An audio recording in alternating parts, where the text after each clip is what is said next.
A black man checks into Atlanta's most prestigious hotel, only to have his reservation lost and security called when he refuses to back down. Beaten and thrown into the rain, he's dismissed by staff who see only someone powerless, someone easy to erase. But 20 minutes later, the lobby erupts in chaos as the very people who targeted him are publicly fired, unaware that the man they tried to humiliate is the CEO of the hotel. In a single night, arrogance meets justice, and the truth cannot be denied. Before we go any further, comment where in the world you are watching from, and make sure to subscribe because tomorrow's story is one you don't want to miss. Rain drummed against the glass doors of the Stanton Grand Hotel as Jamal Bennett made his way through the revolving entrance. His leather shoes clicked purposefully across the polished marble floor, the sound echoing through the grand lobby with its crystal chandeliers and gilded mirrors. The brown leather jacket he wore was barely dampened. He'd timed his dash from the car perfectly. Rolling his carry-on bag behind him, Jamal approached the front desk with the confidence of someone who'd stayed at luxury hotels countless times before. The gleaming brass name tag on the clerk's blazer read, Chloe Parker. She looked up from her computer screen, her practiced smile faltering slightly as she took in his appearance. "Welcome to the Stanton Grand. How may I assist you today?" Her tone was crisp, professional, but held none of the warmth she'd shown to the elderly white couple who'd just finished checking in ahead of him. "Good afternoon. I have a reservation for the penthouse suite under Bennett." Jamal's voice was steady and clear, carrying just enough across the marble expanse to be heard by nearby guests without seeming aggressive. Chloe's fingers moved across her keyboard with exaggerated precision. Her brow furrowed as she stared at the screen. "I'm not seeing anything under that name. Are you certain you have the correct hotel?" From the corner of his eye, Jamal noticed a tall man in an expensive suit watching from near the concierge desk. The night manager's badge identified him as Blake Stevens, and his stance suggested barely contained suspicion. "Yes, I'm certain. Please check again. Jamal Bennett." The reservation was confirmed last week. Jamal maintained his pleasant expression, though he recognized the familiar dance beginning to unfold. Chloe's lips pressed into a thin line. "Sir, I've checked thoroughly. There's nothing here." Jamal reached into his jacket's inner pocket and removed his ID along with a printed copy of his reservation confirmation. "Here's my identification and booking details. Would you mind double-checking using the confirmation number?" The manager, Blake, began moving toward them with measured steps. Each click of his shoes against the marble floor seemed to raise the tension in the air. Nearby guests were beginning to take notice, some pausing their conversations to watch the scene unfold. Jamal calmly pulled out a small black notebook and pen from his briefcase.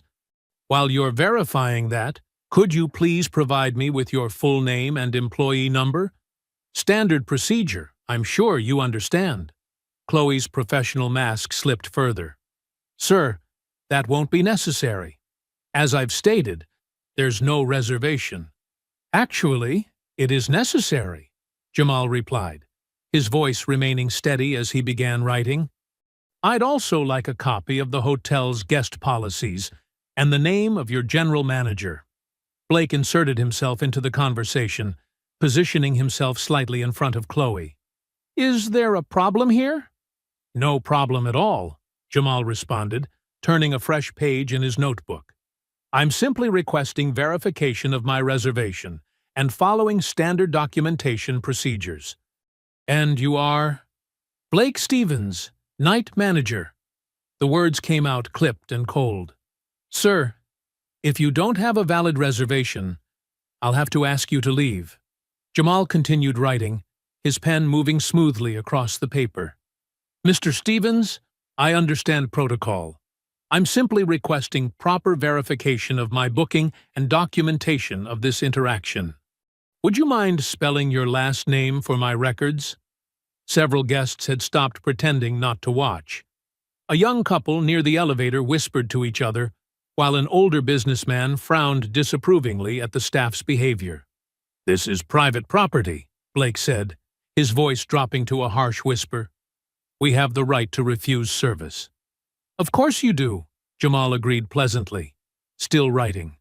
"I'd like the specific reason for refusal in writing, please, along with a copy of your guest policies regarding reservation verification procedures." Chloe's fingers had stopped moving on the keyboard entirely. She looked between Blake and Jamal, her discomfort evident. More guests were gathering in the lobby, some pretending to check their phones while obviously listening in. Jamal smiled warmly at a family walking past, then returned his attention to his notebook. "I'll also need the contact information for your corporate offices, please. Just standard procedure, you understand?" The tension in Blake's jaw was visible now. "Sir, if you continue to harass my staff..." "Documentation isn't harassment, Mr. Stevens," Jamal interrupted smoothly, turning another page. "I'm simply creating a record of our interaction. Now, about those policies." The lobby had grown quieter, the usual bustling atmosphere replaced by the sound of Jamal's pen scratching against paper and the distant hum of the air conditioning. Every word, every movement, every micro-expression was being carefully noted in his small black notebook, while the staff's frustration mounted visibly with each passing moment. Chloe's fingers drummed against the polished desk, her professional demeanor cracking further with each passing second. Her eyes darted to Blake, then back to Jamal, who continued making careful notes in his book. Under her breath, just loud enough for Jamal to hear, she muttered a racial slur that made several nearby guests gasp. Jamal's pen paused mid-sentence. He looked up slowly, his expression unchanged. "I'm sorry, Ms. Parker, could you repeat that? I want to make sure I quote you accurately in my documentation." The color drained from Chloe's face. A woman waiting in line behind Jamal covered her mouth in shock. An elderly man shook his head in disgust. "I didn't say anything," Chloe snapped, her voice shaking slightly. "You're hearing things." "Actually," said a woman in a business suit standing nearby, "I heard it quite clearly." She stepped forward, pulling out her own phone. "And I'd be happy to provide a statement." Jamal nodded appreciatively to the woman before turning back to the desk. "I'd like to speak with your general manager or guest relations representative now, please." Blake moved closer, placing both hands on the counter and leaning forward. His expensive suit couldn't hide the tension in his shoulders. "The general manager isn't available, and you're becoming disruptive." "Documenting discriminatory behavior isn't disruption, Mr. Stevens," Jamal replied, his voice steady. "It's my right as a guest, or potential guest, to request proper service and documentation."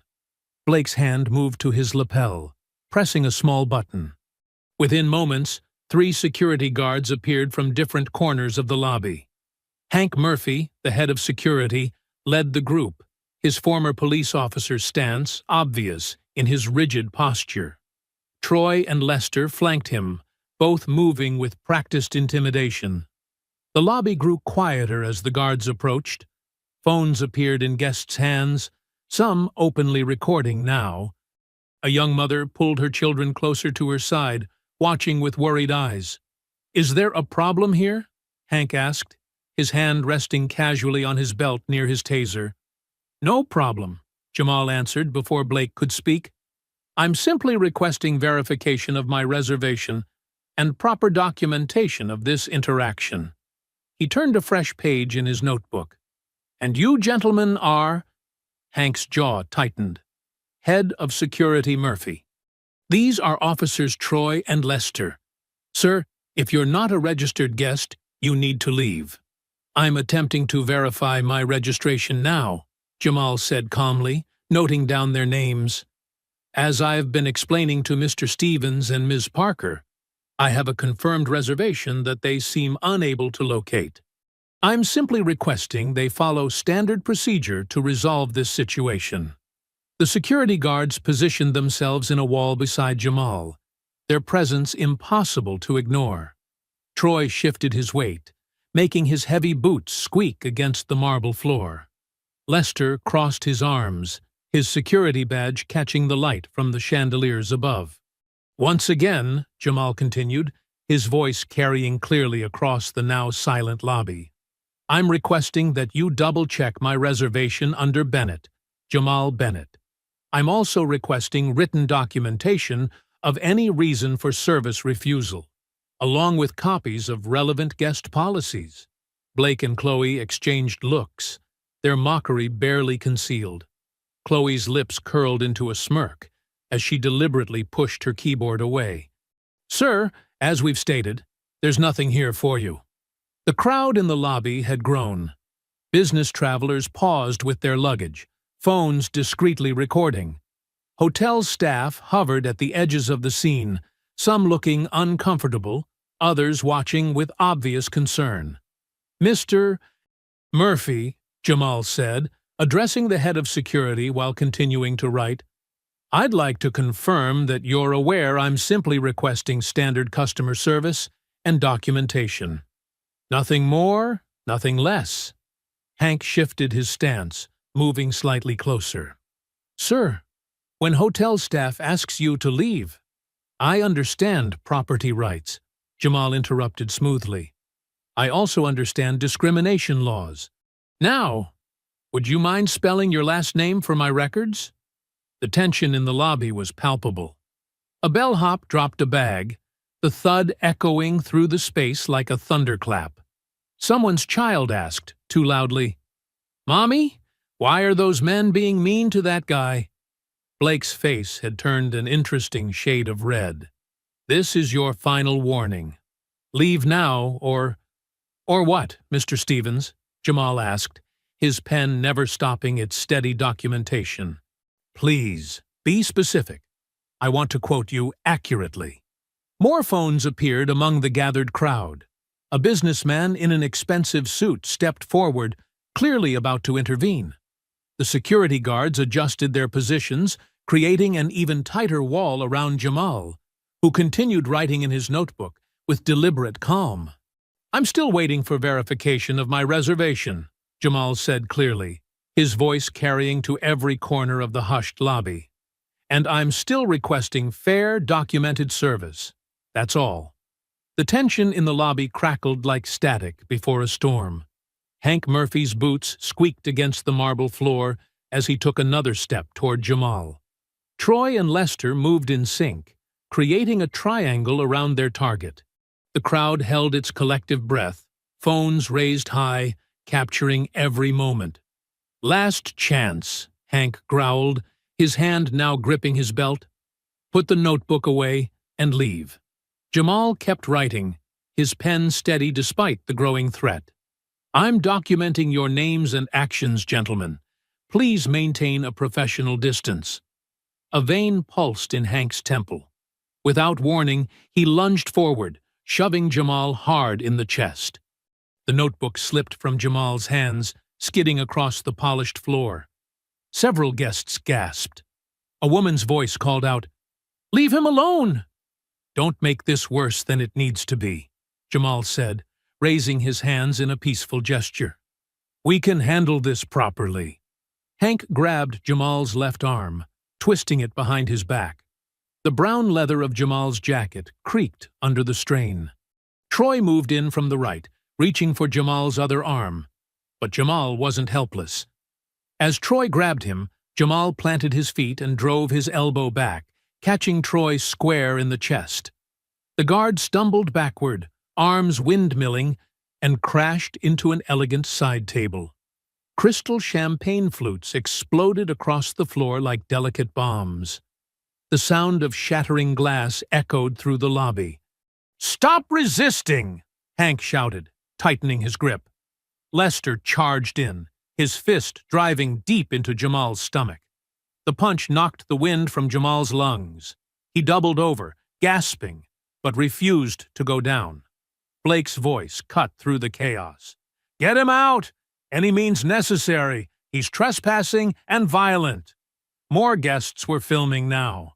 An older woman in pearls shouted, "This is disgusting! Stop this at once!" A businessman stepped forward to intervene, but Chloe blocked his path, spreading her arms. "Sir, please stay back," she said, her voice sickly sweet. "Security has this under control." Hank wrapped his arm around Jamal's throat, trying to force him down. Jamal struggled to breathe, but kept his feet. His expensive watch caught the light as he grabbed Hank's arm, trying to relieve the pressure. Troy had recovered and rejoined the fight, landing a punch to Jamal's ribs. The crack of impact made several onlookers cry out in protest. A child started crying somewhere in the crowd. "You're making a mistake," Jamal managed to say, his voice strained but clear. Lester's response was another punch, this one catching Jamal's mouth. Blood sprayed across the white marble floor. A tooth skittered away like a dropped pearl. "Look at the cameras!" a woman shouted, waving her phone. "We're all recording this." Blake stepped forward, straightening his tie. "This man is trespassing and became violent when asked to leave. Security is following protocol." A teenage girl's voice cut through the chaos. "That's a lie. He was just writing in his notebook." Hank tightened his chokehold. Jamal's face was turning red, but his eyes never left Blake's face.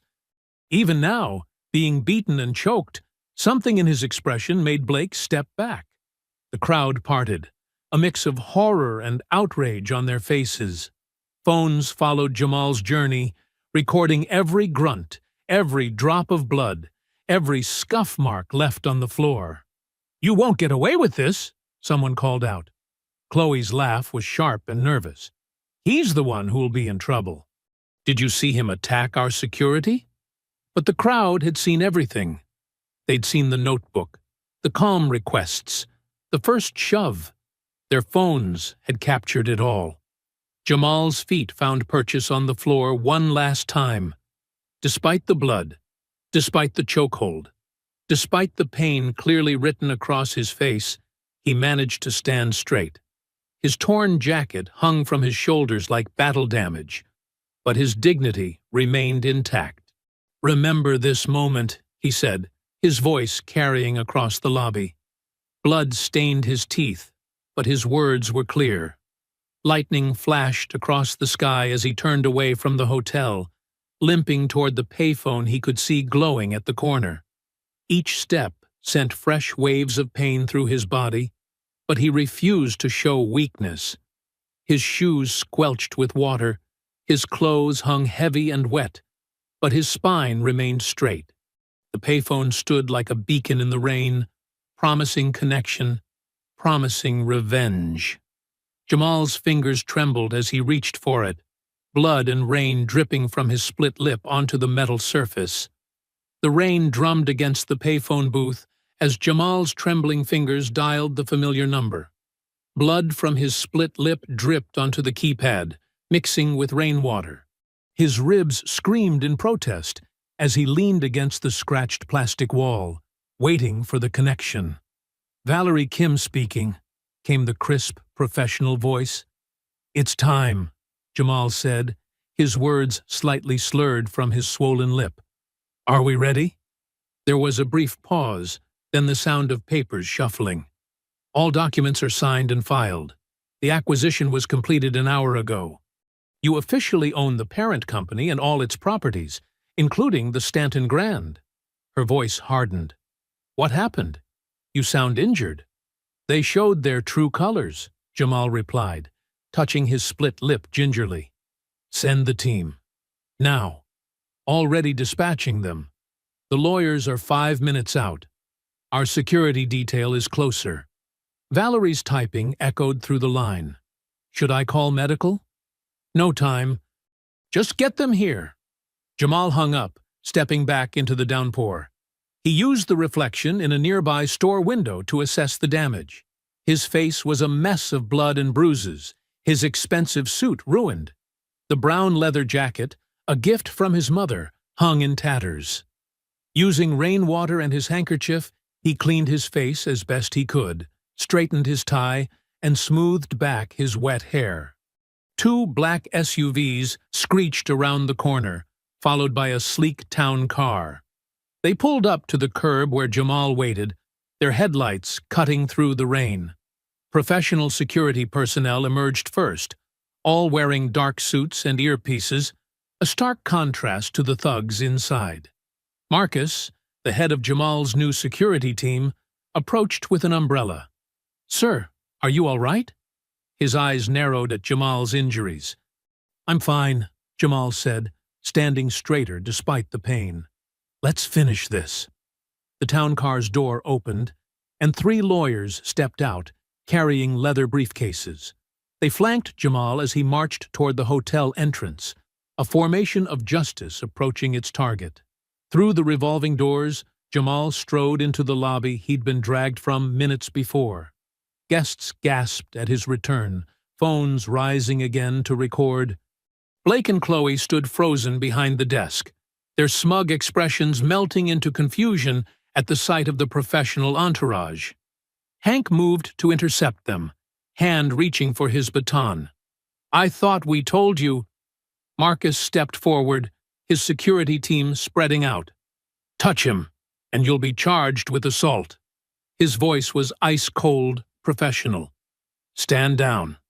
Blake found his voice, though it quivered slightly. "This is private property. You can't just—" "Actually," Jamal's lead lawyer interrupted, opening his briefcase, "this property now belongs to Mr. Bennett." He produced a stack of documents. "As of 45 minutes ago, Mr. Bennett is the majority owner of Stanton Hotels International and all its subsidiaries, including this establishment." The lobby fell silent. Chloe's phone slipped from her fingers, clattering on the marble desk. Blake's face drained of color. Hank's hand fell away from his baton. Jamal stepped forward, his voice carrying across the stunned crowd. "Blake Stevens, Chloe Parker, Henry Murphy, Troy Davidson, and Lester Williams, you are all terminated for cause, effective immediately." He turned to Marcus. "Please escort them from the premises. Their personal belongings will be shipped to them." "You can't," Blake sputtered, but Jamal cut him off. "I can, and I am. Your behavior tonight was recorded by multiple witnesses. Assault, discrimination, destruction of property." Jamal's eyes were steel. "You're lucky I'm only firing you. Now get out." Marcus's team moved in, professionally, but firmly guiding the former employees toward the door. Chloe burst into tears, her earlier cruelty replaced by panic. Blake tried to argue but was silenced by the sight of his termination papers. Hank, Troy, and Lester were escorted out first, their security badges and keys confiscated. The same doors they'd thrown Jamal through now closed behind them, a fitting symmetry to their downfall. The lobby had transformed into an arena of whispers and wide eyes. Guests who had watched Jamal's beating now witnessed his triumph. Some looked ashamed, others impressed, all of them stunned by the reversal of power. From the back of the lobby, an older black woman in a housekeeper's uniform caught Jamal's attention. Marcy Johnson had worked at the Stanton Grand for 30 years, enduring countless indignities in silence. Her eyes met Jamal's, shining with unshed tears of gratitude and recognition. She gave him a small nod, one that carried the weight of decades of waiting for this moment. Blake, the last to be escorted out, turned at the revolving door. "You'll regret this," he spat. "You don't know who you're dealing with." Jamal stood at the center of his lobby, blood still drying on his lip, rain still dripping from his torn jacket. But his voice was steady, powerful. "No, Blake, you didn't know who you were dealing with. That was your mistake." The doors spun one final time, and Blake was gone. The former tormentors had been cast out into the same rain they'd thrown Jamal into. The symmetry was perfect, the justice poetic. Guests and staff remained frozen, watching Jamal, their new owner, still bearing the wounds of their complicity or silence. Marcy stepped forward slightly, her presence a quiet reminder of all those who had suffered before this moment of reckoning. Morning sunlight streamed through the Stanton Grand's towering windows, casting long shadows across the marble lobby. The usual morning bustle had been replaced by clusters of whispering staff members, their phones displaying viral videos of last night's events. "Did you see how they beat him?" a young valet whispered, showing his screen to a bellhop. And then he came back as the owner. The footage had exploded overnight. Local news vans lined the street outside, their satellite dishes reaching skyward like metal trees. Inside, housekeepers paused their duties to watch coverage on the lobby's mounted TVs. Luxury hotel scandal. New owner beaten. Returns to fire racist staff scrolled across the bottom of the screen. Social media buzzed with hashtags Stanton Grand Reckoning and Justice Served trending locally. Marcy Johnson stood at her cleaning cart, watching the coverage with a mix of hope and anxiety. 30 years of witnessed abuse played through her mind as she straightened her uniform. Down the hall, Carlos Ramirez adjusted his bellhop cap, remembering every slur and forgotten tip from the guests Blake had favored. The elevator dinged, and Jamal emerged, his injuries from the night before more visible in daylight. A purple bruise colored his jaw, his split lip slightly swollen. He'd changed into a fresh suit, but carried his torn brown leather jacket over one arm, a reminder of what had happened. Valerie Kim walked beside him, tablet in hand, already working. The press wants statements, social media's exploding, and the old staff's lawyer called. They're threatening wrongful termination suits. "Let them try," Jamal replied, scanning the lobby. His eyes found Marcy first, then Carlos. "Those two. I want to speak with them." Marcy approached cautiously, decades of conditioning making her hesitant despite the changes. Carlos joined them, standing straighter than usual. "Mr. Bennett," Marcy began, her voice soft but steady. "I've been here 30 years. What I saw them do to you?" She shook her head. "It wasn't the first time, not even close." "Tell me," Jamal said, gesturing toward a quiet corner of the lobby. For the next hour, Marcy and Carlos shared their stories. Marcy described the lost paychecks for black staff, the scheduling errors that kept minorities from prime shifts, the sexual harassment complaints that disappeared from HR files. Blake had a system, Carlos explained, his hands clenching. Rich white guests got the red carpet. Anyone else got accidentally overcharged, rooms suddenly unavailable, belongings going missing. Valerie documented everything, her fingers flying across her tablet. Jamal listened, his expression growing darker with each revelation. "Show me the records," he finally said. Marcy glanced around nervously. "Some things.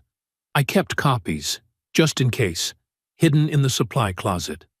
I know where they stash the real payroll books," Carlos added. "Behind a loose panel in the basement. Been watching them for months." Jamal stood. "Marcy, effective immediately. You're our new Director of Staff Relations. Carlos, you're Head of Security. We're going to need your knowledge." Their eyes widened. Marcy's hand flew to her mouth. "Mr. Bennett, are you sure?" "More than sure. And please, call me Jamal." He checked his watch. "Meet me in my office in 20 minutes. Bring everything you've got." As they dispersed, movement caught Jamal's eye. Through the front windows, he spotted Blake, Chloe, and the former security team huddled near a news van. Blake was gesturing angrily, Chloe crying for the cameras, playing victim. "They're not finished," Valerie warned, following his gaze. "Neither are we," Jamal replied. Upstairs in his office, formerly Blake's sanctuary of discrimination, Jamal cleared the desk of its previous occupants' belongings. Photos of Blake with various wealthy guests went into a box, along with a Confederate flag paperweight that made Jamal's jaw clench.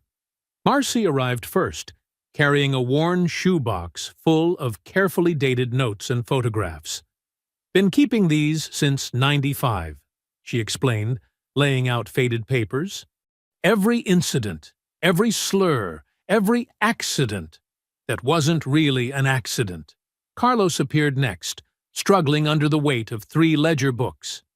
"Found these behind that panel. 2 sets of books, one for the inspectors, one for real. Different pay rates based on race, if you can believe it." Valerie began scanning documents immediately, creating digital copies. "This is decades of evidence. Systematic discrimination, wage theft, harassment." She looked up at Jamal. "They're going to fight back hard when this comes out." "Let them," Jamal said, examining a particularly damning payroll entry. "The truth doesn't hide forever." They worked through the morning, piecing together years of injustice. Each document told a story. Christmas bonuses that never reached minority staff, guest complaints suspiciously targeting certain employees, maintenance requests from black guests mysteriously delayed. "Look at this," Carlos said, pointing to a series of notations. "They even tracked which guests fit the Stanton image." Their words, not mine. Marcy nodded grimly. "Had a code system, too. Category A guests got upgrades. Category C got lost reservations." She met Jamal's eyes. Guess which category meant what? The sun climbed higher outside as they worked, casting their shadow of justice across decades of darkness. In the lobby below, staff whispered about changes already visible.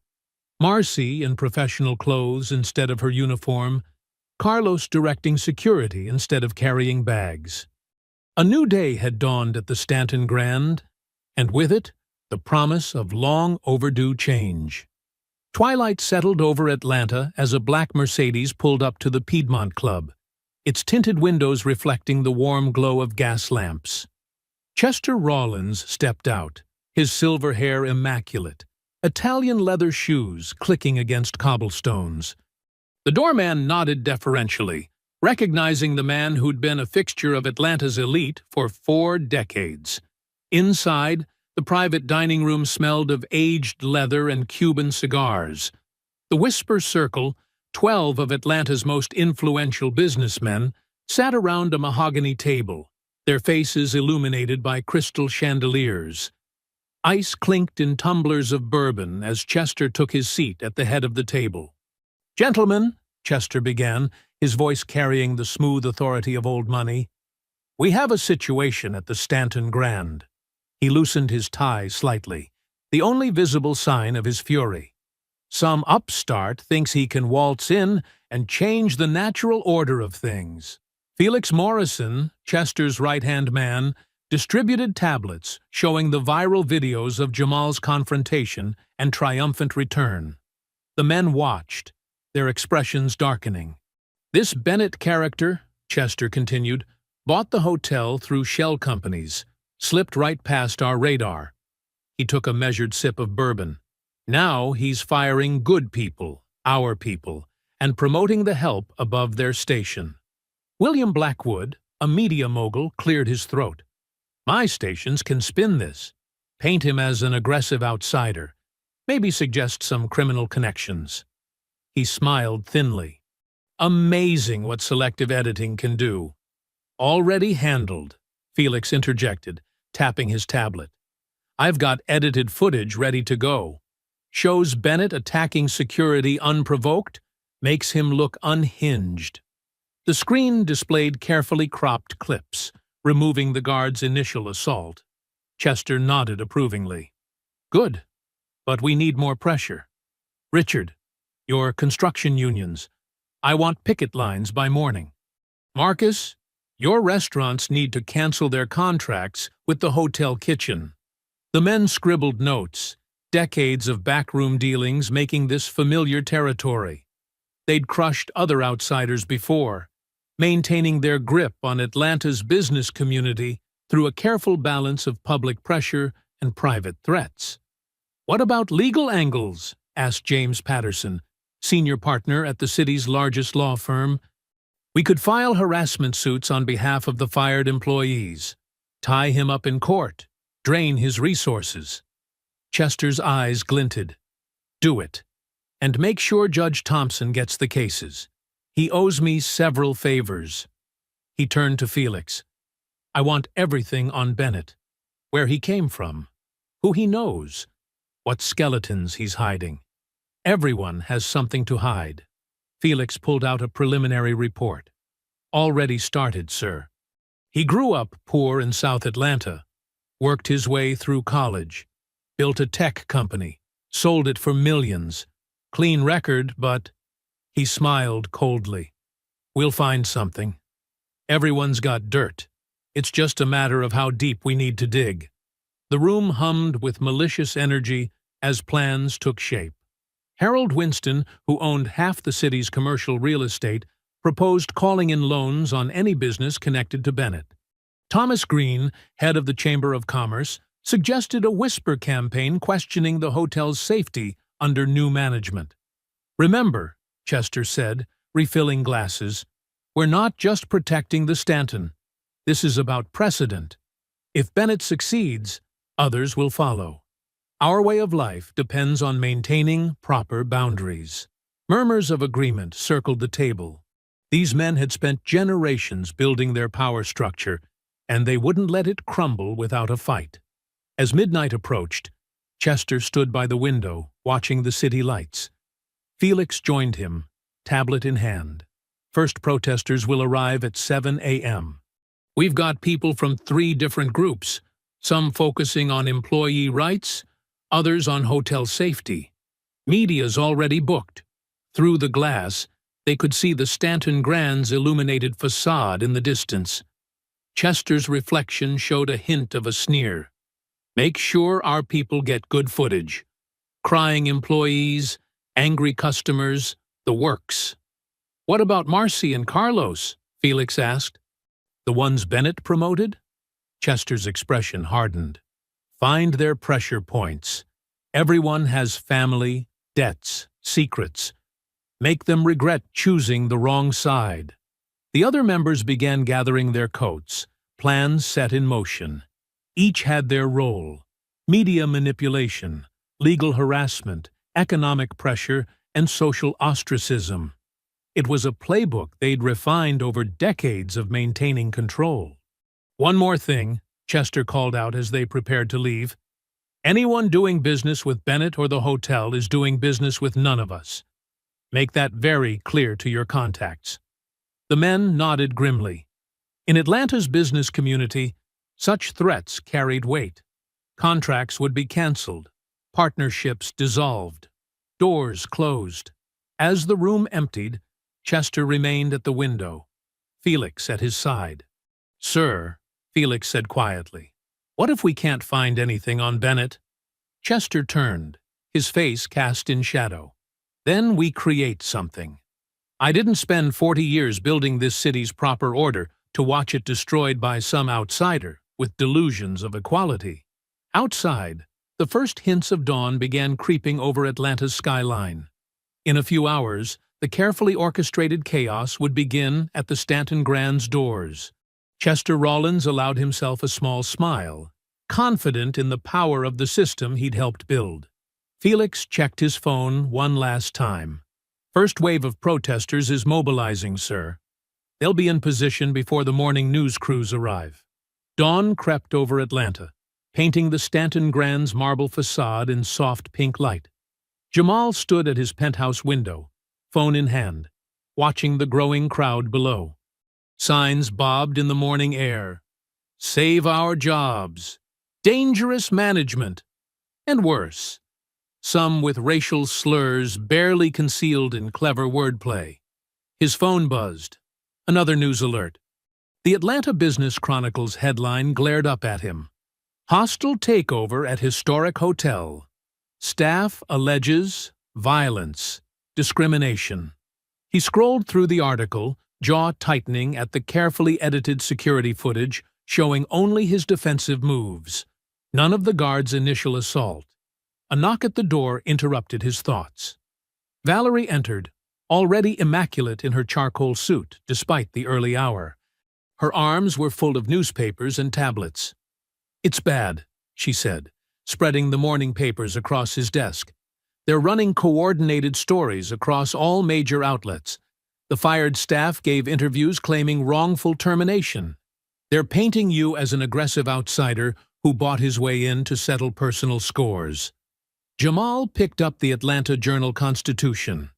His own face stared back at him, caught mid-struggle with security, looking exactly as they wanted him to look. Angry, dangerous, out of control. "Channel 4 is running special coverage," Valerie continued, turning on the suite's TV. "They're interviewing Blake right now." On screen, Blake sat in a studio, looking wounded and professional in a crisp blue suit.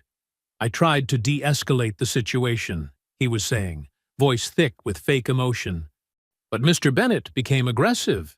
We had no choice but to protect our guests and staff." Jamal muted the TV. "How's it affecting business?" Valerie's tablet chimed with updates.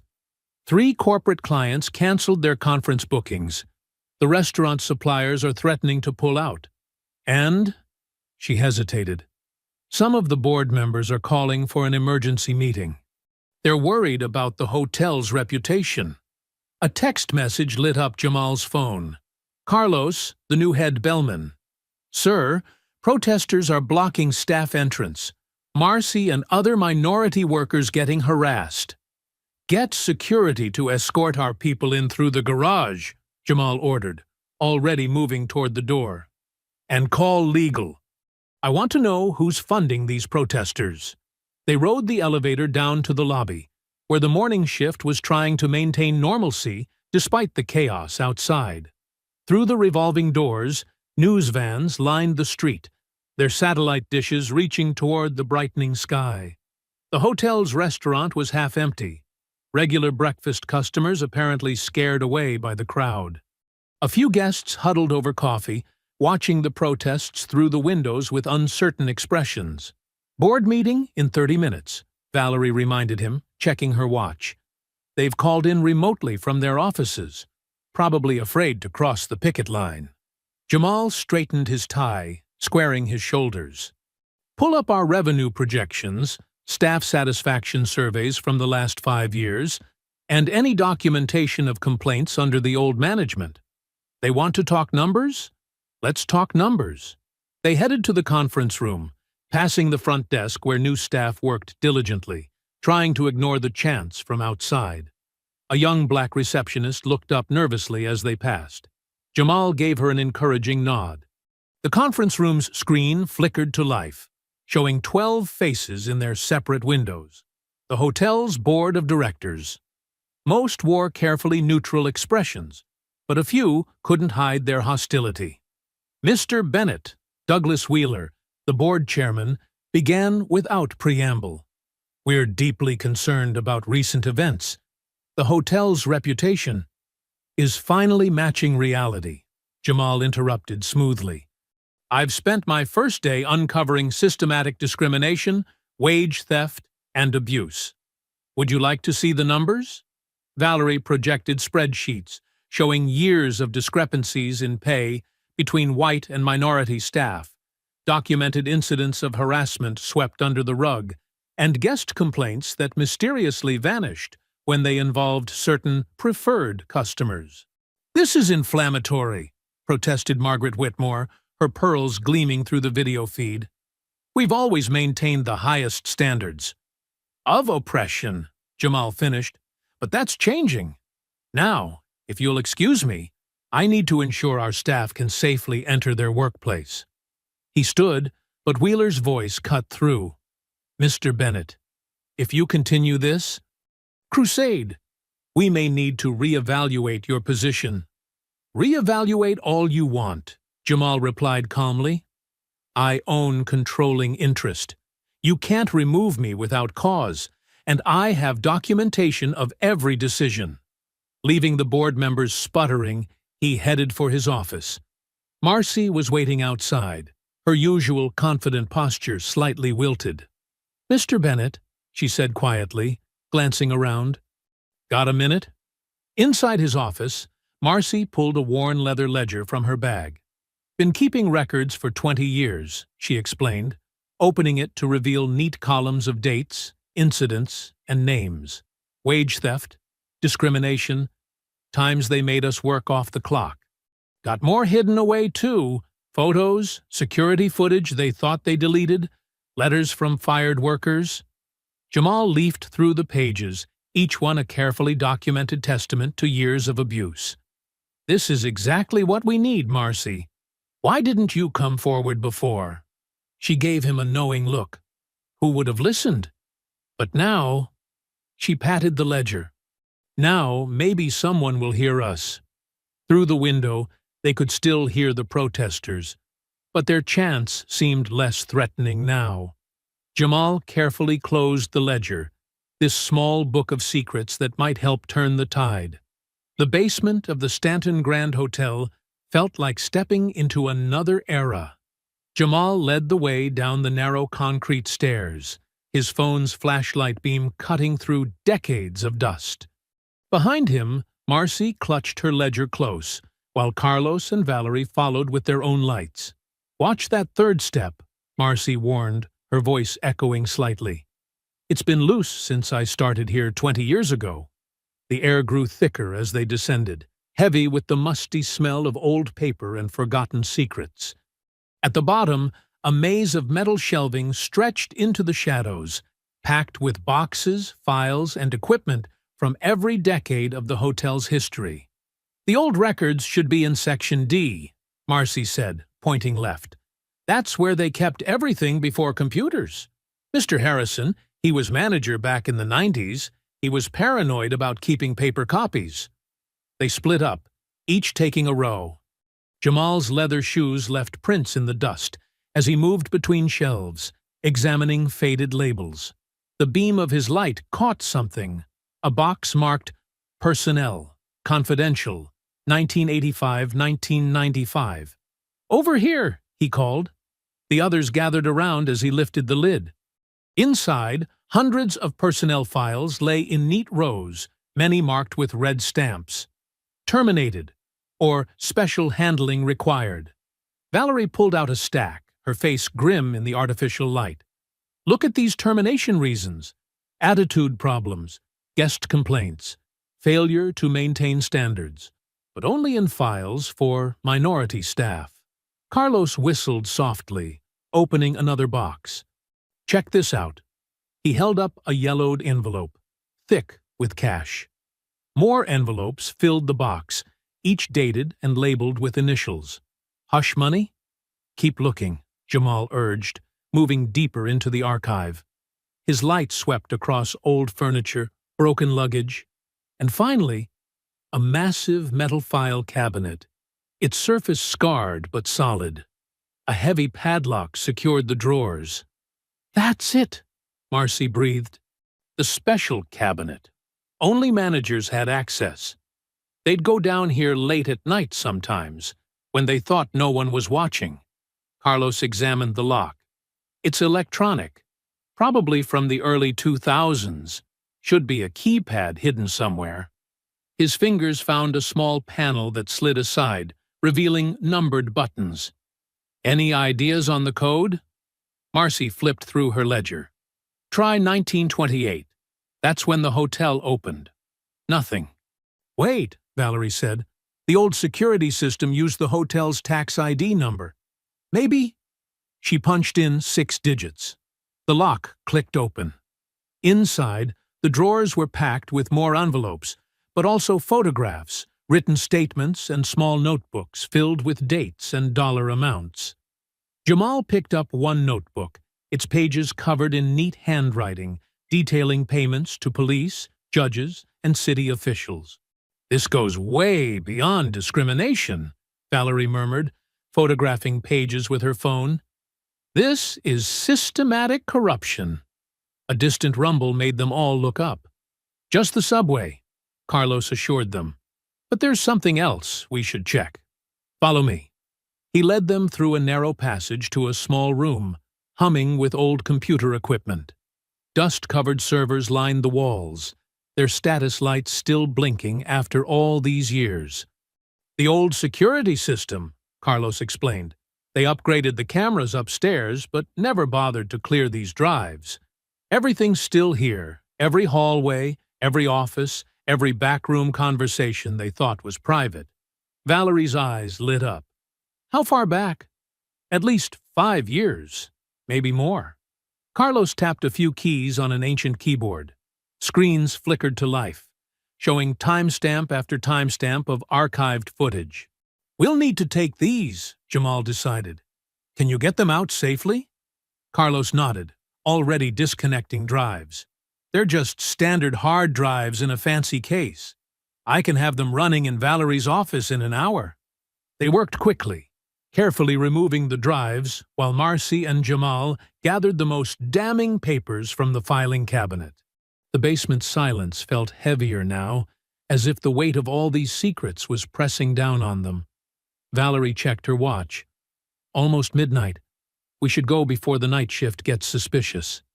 They packed everything into cardboard boxes, trying not to disturb too much dust. As they climbed the stairs, Marcy paused, looking back at the darkness below. 20 years, she said softly. 20 years of watching them hurt people, thinking they'd never have to answer for it. Now, maybe they will. Back upstairs, the hotel was quiet, most guests asleep.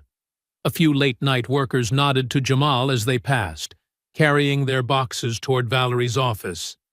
The protesters were gone, but their signs lay scattered across the sidewalk outside, visible through the lobby's tall windows.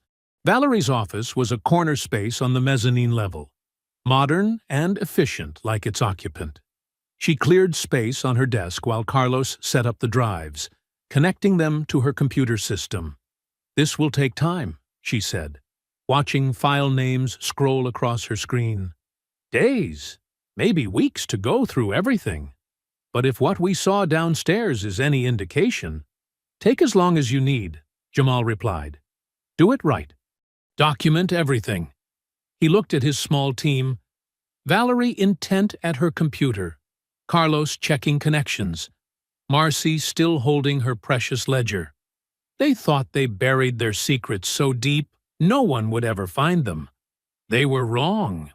The Stanton Grand's grand ballroom sparkled under crystal chandeliers, transformed for the New Era celebration. Black and gold decorations adorned every table, and the sound of jazz filled the air. Jamal, wearing a perfectly tailored black suit, stood near the entrance, greeting guests with genuine warmth. "Looking sharp, Mr. Bennett," Carlos said, now dressed in his new head of security uniform, complete with a polished badge. He monitored the room with professional attention, a far cry from the thuggish presence of his predecessors.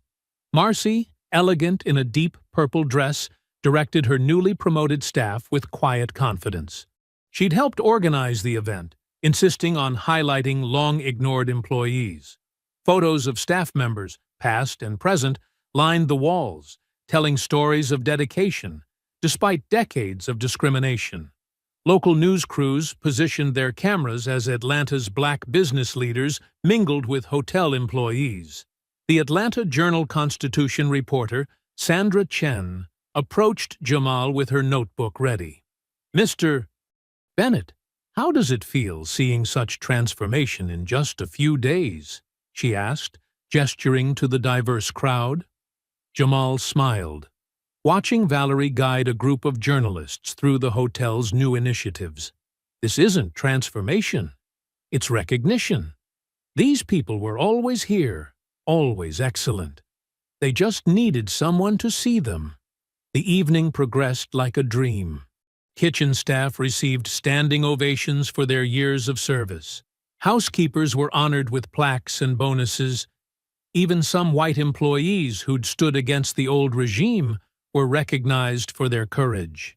To the real heroes of the Stanton Grand, Jamal raised his champagne glass during his speech. To every person who endured, who kept their dignity, who never stopped believing in justice. This is your night. Applause thundered through the ballroom. Marcy wiped tears from her eyes as her granddaughter hugged her waist. Carlos stood straighter, pride evident in his bearing. But at precisely 10:45 p.m., everything changed. Two police officers entered through the main doors, their presence immediately drawing attention. They carried thick manila envelopes and wore grim expressions. The music faltered. "Mr. Jamal Bennett?" the taller officer called out. "We have legal documents to serve."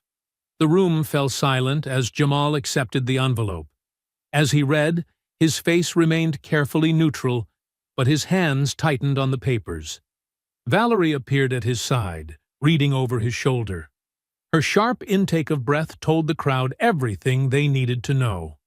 "Ladies and gentlemen," Jamal announced, his voice steady despite the tension, "please continue enjoying your evening. This is just a minor legal matter that requires my attention." But the damage was done. Whispers spread through the crowd. Phones emerged, capturing the moment.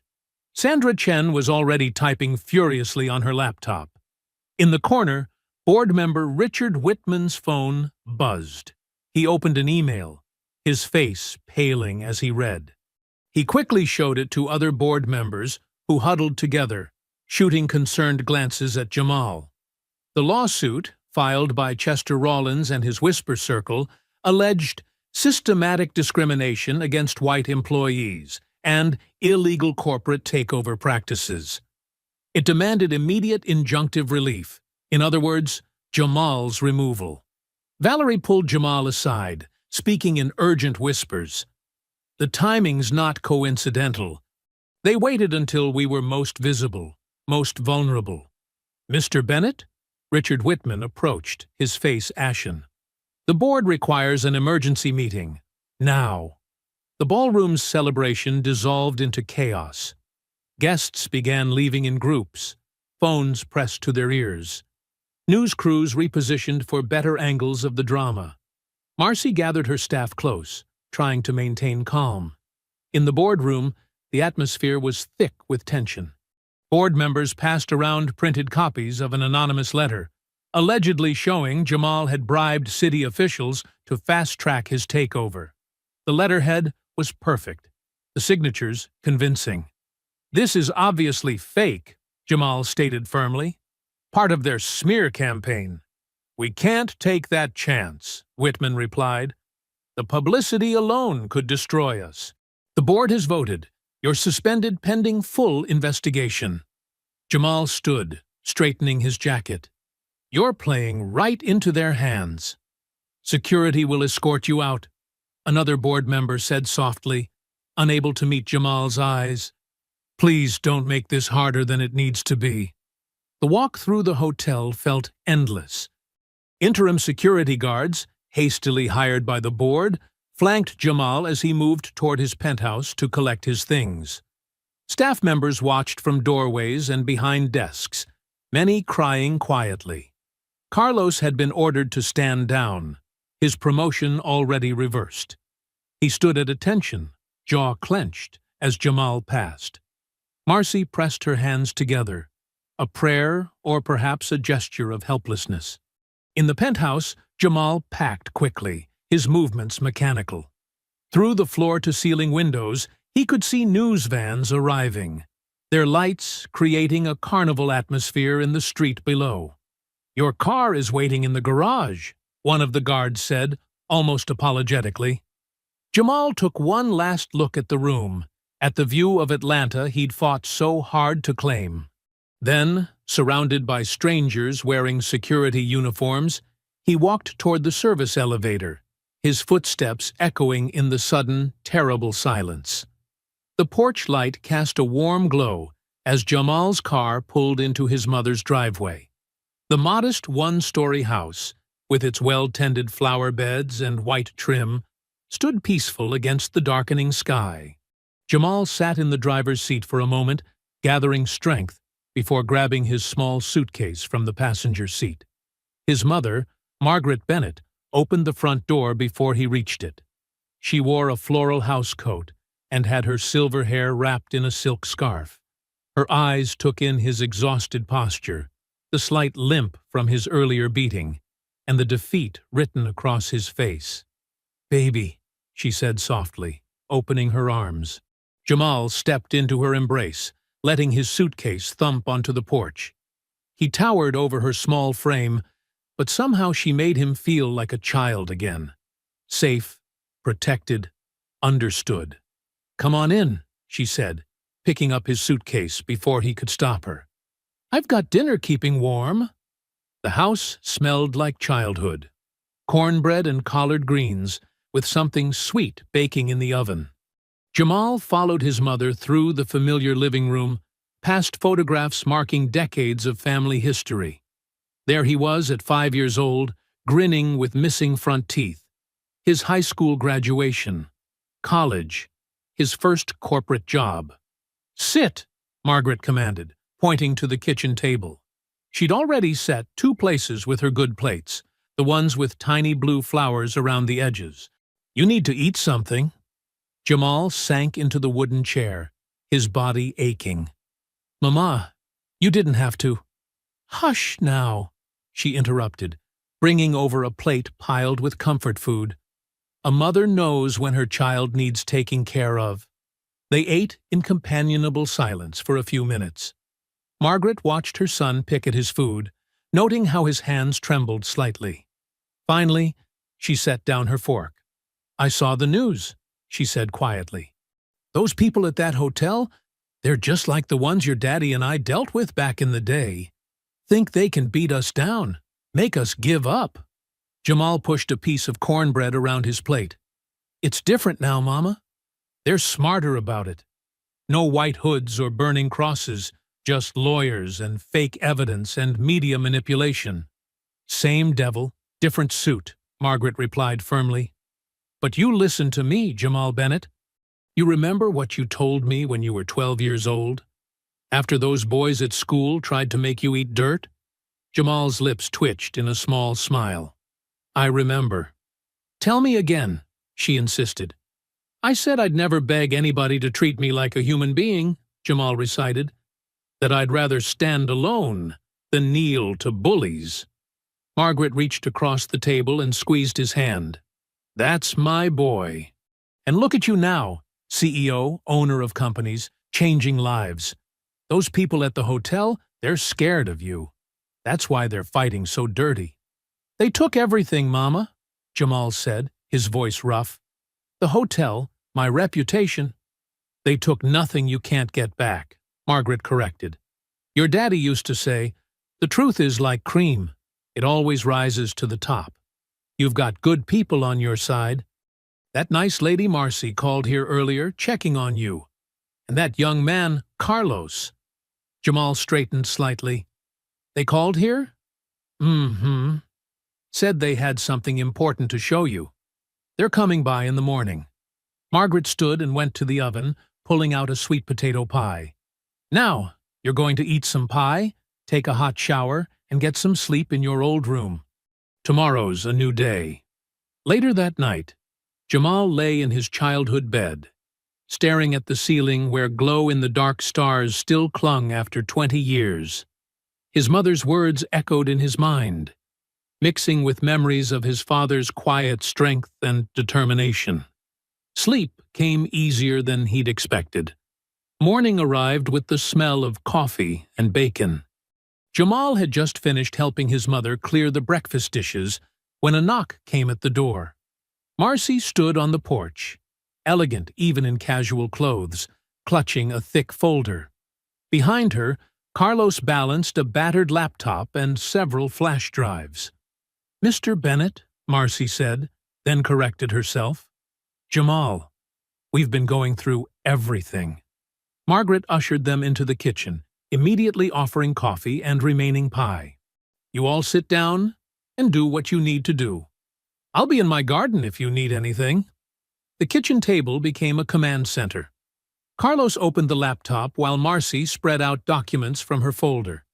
Jamal leaned forward, examining payroll records, maintenance logs, and security reports. The old surveillance system, Carlos explained, typing rapidly. They never wiped it clean when they upgraded. Years of footage, all backed up on these drives. Marcy pointed to specific entries in her ledger. And I kept track of every incident, every slur, every unfair firing. Dates, times, witnesses. 23 years of documentation. Jamal felt energy returning to his tired muscles as he studied the materials. Here was truth, solid and undeniable. Here was ammunition against the lies. The morning sun streamed through his mother's kitchen window, warming the table where they worked. Outside, Margaret's voice carried softly as she sang to her flowers. An old gospel song about triumph over tribulation. Valerie arrived just before noon, carrying her own laptop and several external hard drives. She hugged Jamal tightly before setting up her equipment next to Carlos's computer. The kitchen table groaned under the weight of technology and paperwork. "The time vault footage is incredible," Carlos said, typing commands into his laptop. "The old security system recorded everything. Audio, too. They never bothered checking what was stored down there." Jamal leaned forward as the first video began playing. The footage showed the hotel lobby from multiple angles, crystal clear despite its age. There he was, walking in calmly, speaking with Chloe. But now they could hear everything. "Look at this," Valerie said, pointing to the screen. "Before you even approached the desk." She turned up the volume. In the footage, Blake stood behind Chloe, sneering. "Heads up, one of them coming in. You know what to do." Chloe nodded, her pleasant smile already fixed in place. "No reservation found, right? Even if there is one?" "Exactly. Make him leave, or make him snap. Either way, we win." Marcy's hands clenched into fists as she watched. They did this all the time. Set people up to fail, then claimed they were being threatening. Carlos pulled up another clip from earlier that same day. Blake stood with the security team in a back office, rehearsing their story. "If he tries to record anything, we take the phone. Make it look like he attacked first. Hank, you know where to hit so it doesn't show on camera." "My God," Valerie whispered, making notes. "They planned the whole thing." The footage continued, showing the beating from angles the viral videos hadn't captured. The security guards' gleeful expressions as they pummeled Jamal. Blake filming on his phone while laughing. Chloe's voice clear as she called out racial slurs. But the real bombshell came from the Whisper Circle's regular meetings in the hotel's private dining room. The surveillance system had caught everything. Chester Rawlins's voice filled the kitchen, dripping with contempt. "This Bennett character thinks he can just walk in and take over? We've kept this hotel pure for generations. No amount of money changes what he is." They watched as Chester handed out envelopes of cash, instructing members on which city officials to bribe. The camera caught him clearly as he detailed their plan to frame Jamal. "The forged blackmail letter is key," Chester explained to his conspirators. "Make it look like he's been bribing officials all along. The board will have no choice but to remove him." Valerie paused the playback, her face flushed with anger and triumph. "We've got them. The whole conspiracy on video. Proof of systematic discrimination, assault, bribery, fraud." "Wait," Carlos said, clicking through more files. "There's something else." He pulled up footage from just last week, showing Chester's assistant alone in the private dining room, practicing signatures and typing on a laptop. "Look, this is him creating the fake blackmail letter. We can prove it never came from you." Jamal stood up and paced the kitchen, energy coursing through him.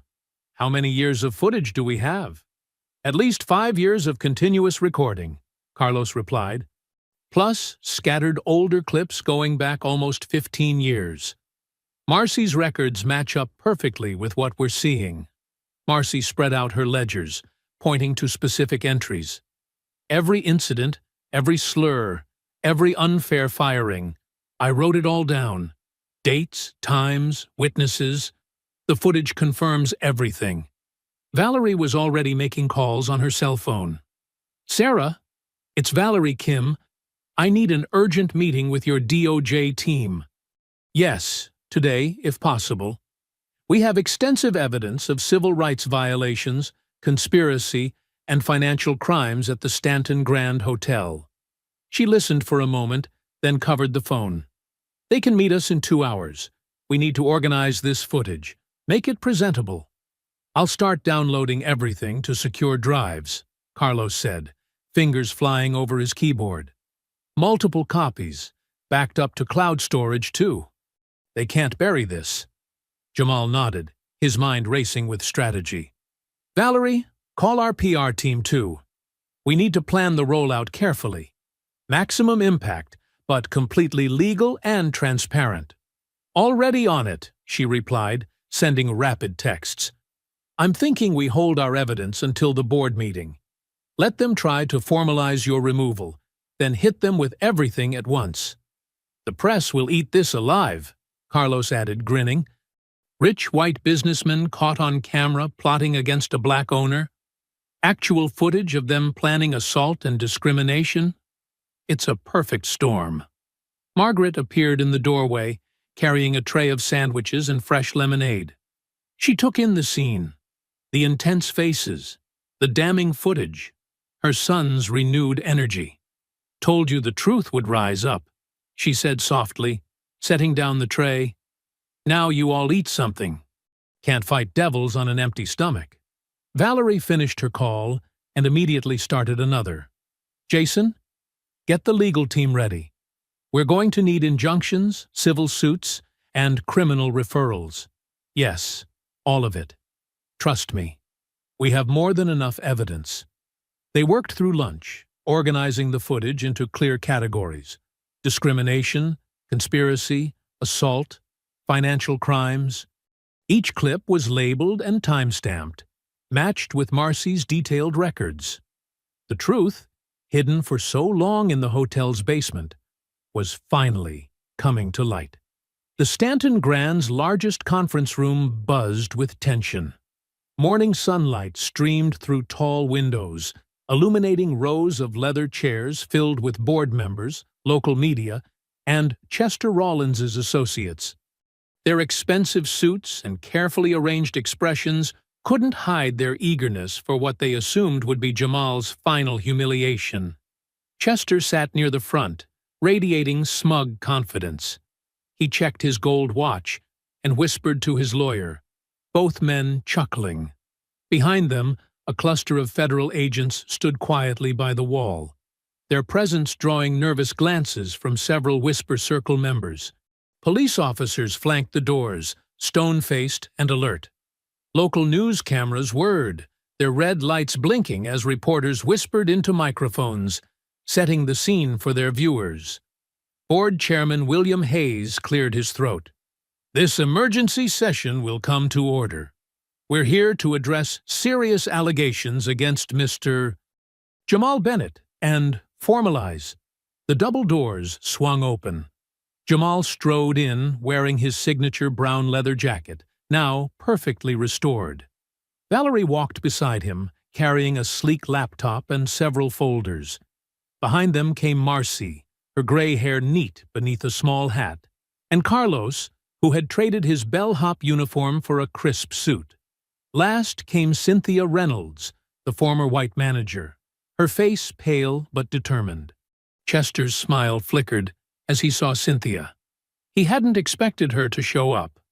"Mr. Bennett," Hayes began, "given the severity of the charges—" "If I may," Jamal interrupted smoothly, "I'd like to present some evidence first." He nodded to Valerie, who connected her laptop to the room's projection system. "The board has heard one version of events. Now it's time for the truth." Chester stood up, adjusting his tie. "This is irregular. We have a clear agenda."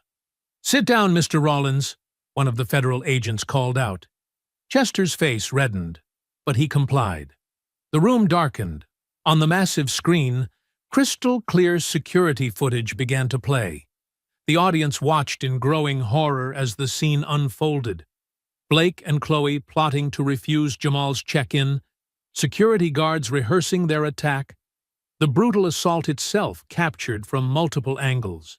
Every word was recorded, Jamal explained calmly. Every slur, every plan, every moment of violence. The footage shifted to the Whisper Circle's meetings. Chester's voice filled the room, discussing bribes and blackmail schemes. The camera caught him clearly handling envelopes of cash, instructing associates on which officials to target. Several board members shifted uncomfortably. A reporter gasped. Chester's lawyer frantically scribbled notes. But that's not all, Jamal continued. We have years of footage, systematic discrimination, wage theft, assault, all documented. Valerie clicked through clip after clip, each more damning than the last. Marcy stepped forward, her voice steady. I kept records of every incident. She held up her ledgers. Dates, times, victims. Everything matches the footage perfectly. Carlos added, the hotel's basement contained a complete digital archive. They never bothered to check what the old security system was recording. Their own cameras caught it all. Chester jumped up again. This is absurd! Doctored footage? The footage has been authenticated by federal forensics experts, one of the agents interrupted. Every frame is genuine. The room erupted in murmurs. Phones buzzed as news alerts went out. Several Whisper Circle members quietly slipped toward the exits, only to find police blocking their way. Then Cynthia Reynolds stood up. The room fell silent. I was there, she said, her voice trembling but growing stronger. For years, I watched it happen. The discrimination, the violence, the cover-ups. I stayed quiet to protect my job, and I'll regret that forever. She turned to face Chester. But I saw you plan it all. In that private dining room you thought was so secure. The meetings where you plotted to frame Jamal, where you forged that blackmail letter. Chester's face went from red to white. You're lying. We have footage of your assistant creating the forged document, Valerie said, pulling up the video. Time-stamped, with clear audio of him discussing your instructions. The federal agents moved forward, their badges glinting. Chester Rawlins, the lead agent announced. You're under arrest for conspiracy, civil rights violations, and multiple counts of financial fraud. As agents began handcuffing Chester and several other Whisper Circle members, the board sat in stunned silence. Chairman Hayes looked physically ill. Reporters were practically climbing over each other to get better shots of the arrests. Mr. Bennett, Hayes managed finally. We had no idea. You could have asked, Jamal replied simply. You could have listened to your staff. You could have looked past your own assumptions. He gestured to Marcy and Carlos. These people tried to tell you for years. The federal agents led Chester past Jamal. The old man's carefully maintained mask had crumbled, revealing naked hatred and fear. You'll regret this, he spat. No, Jamal said quietly. You already do. More agents entered the room, carrying boxes and evidence bags. They began collecting devices and documents from the arrested Whisper Circle members as reporters called out questions and cameras flashed. The afternoon sun bathed Atlanta's skyline in golden light as news helicopters circled the Stanton Grand Hotel. On every street corner, newspaper vendors called out the breaking headlines, Hotel Empire's Racist Conspiracy Exposed, and Whisper Circle Silenced, Justice at Stanton Grand. Inside the hotel's executive office, Jamal sat behind his restored desk, watching the coverage unfold on multiple screens. Footage of Chester Rawlins and his associates being led away in handcuffs played on repeat. Local stations aired clips from the security videos, shocking viewers with the raw evidence of discrimination and violence. Valerie entered, carrying a stack of newspapers. The board's statement just went public, she said, handing him the top paper. They're falling over themselves to apologize. Jamal scanned the front page.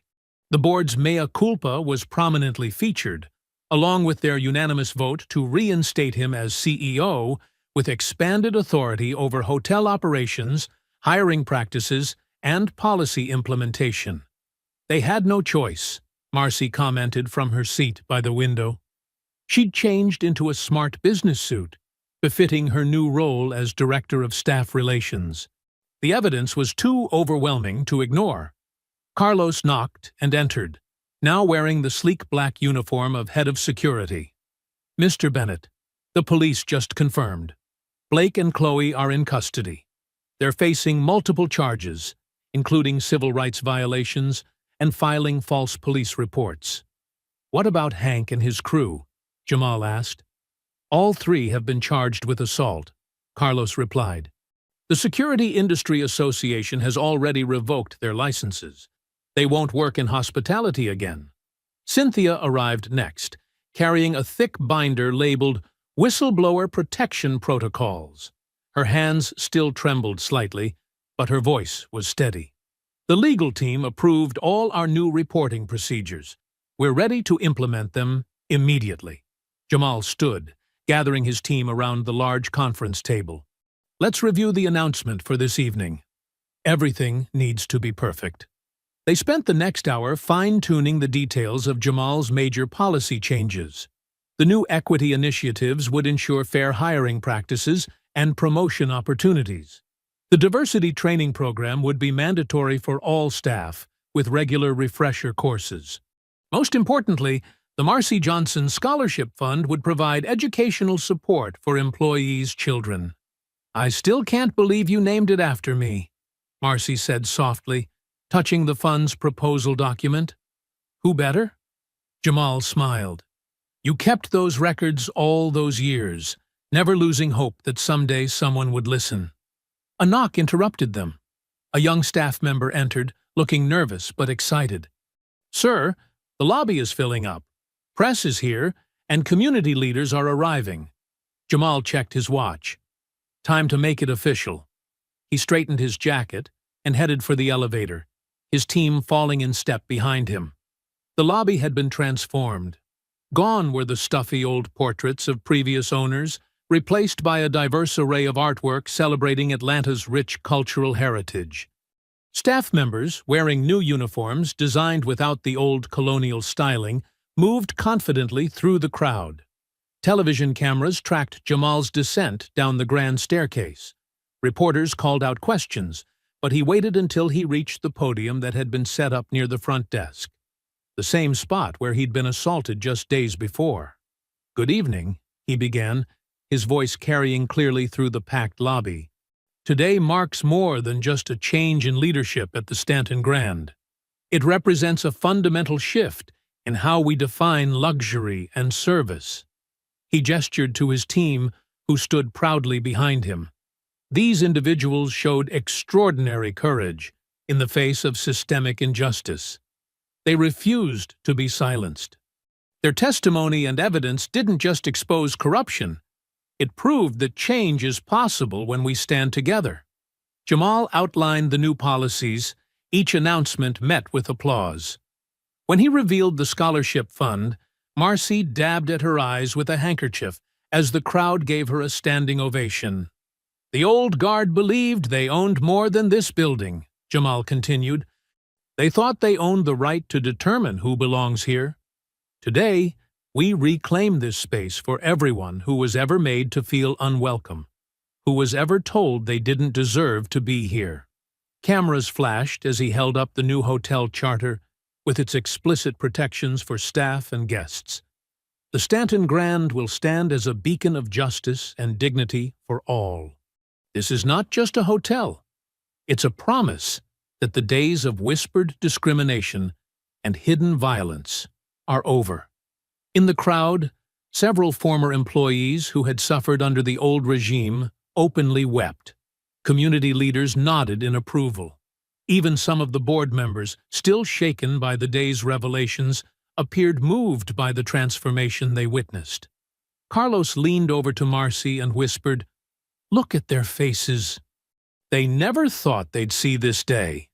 "None of us did," she replied softly, "but we never stopped hoping." The lobby erupted in another round of applause as Jamal prepared to take questions from the press. The evening sun streamed through the grand windows, illuminating the space where darkness had once ruled, now filled with the light of justice, long delayed, but finally delivered. A gentle morning light filtered through the Stanton Grand's towering windows, casting warm patterns across the newly polished marble floors.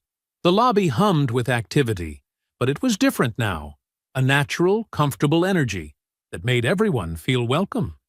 Jamal stood near the concierge desk, observing the scene with quiet satisfaction. A black family checked in without hesitation or suspicious glances. A group of Latino businesswomen strode confidently toward the conference center. Two elderly white couples chatted amiably with a young Muslim bellhop about local restaurants. The transformation was visible everywhere. New artwork adorned the walls, local pieces celebrating Atlanta's diverse heritage.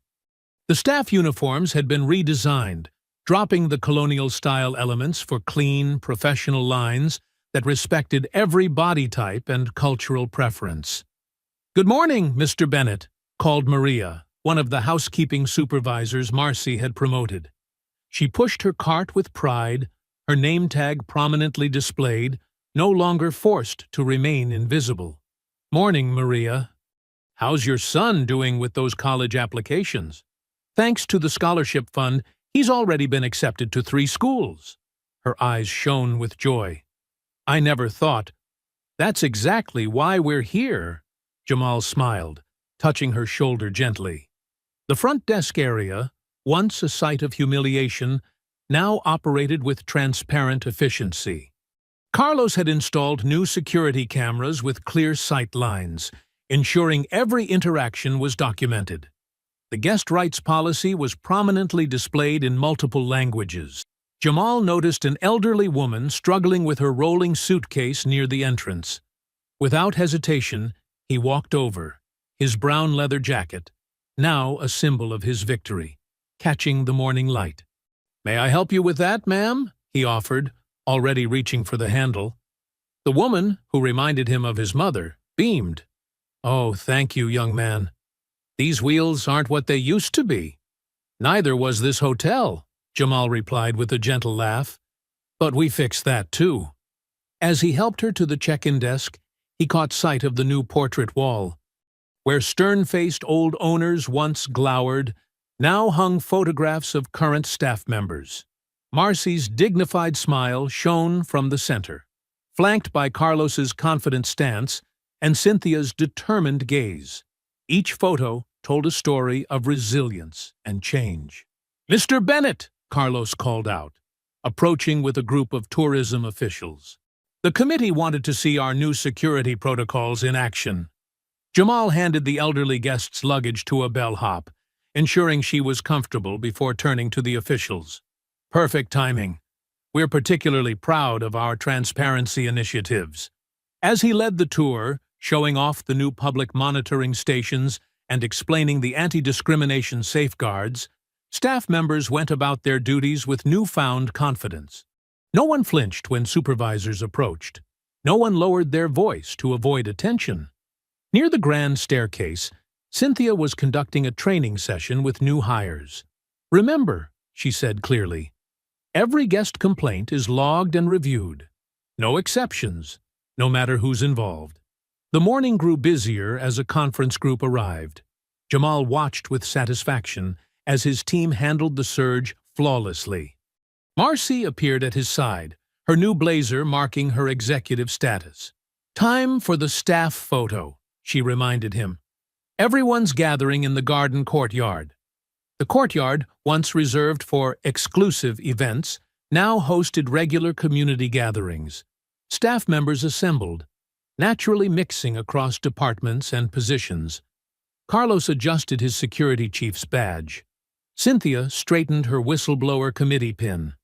"Look at this family we've built," Marcy whispered as they arranged themselves for the photo. The photographer, A local artist who documented the civil rights movement captured the moment. Genuine smiles, proud postures, and the unmistakable look of people who knew their worth. After the photo, Jamal found himself alone for a moment in the lobby, watching the ebb and flow of humanity through his hotel. The marble still gleamed, the chandeliers still sparkled, but now they illuminated truth instead of hiding lies. A small figure suddenly darted across the lobby. Little Maya, Marcy's 6-year-old granddaughter, wrapped her arms around Jamal's legs.